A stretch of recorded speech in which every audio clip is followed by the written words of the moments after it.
Legislative IQ. Increase your legislative intelligence with Florida's policy, budget, and campaign monitoring service. Subscribe today at legislativeiq.com.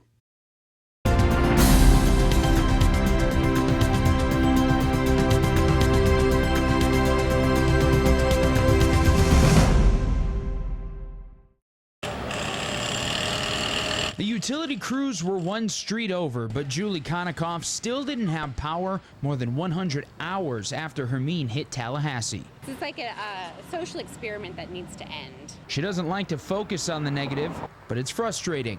But her family does have a generator, and they decided to share the wealth. Yes, we've made some new friends.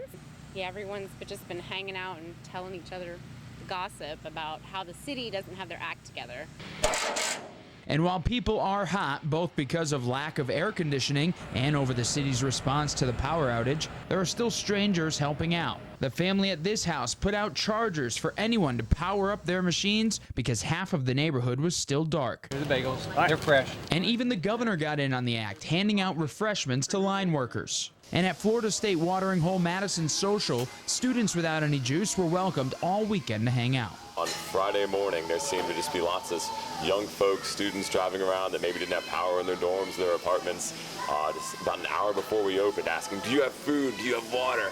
It's like, yeah, absolutely. It'll be a minute, but come on in. And city officials said Tuesday morning that they've reached the saturation point for the amount of crews they can have coming to Tallahassee and safely work on the grid. So while more than 10,000 people wait to get their lights turned back on, the kindness of strangers goes a long way.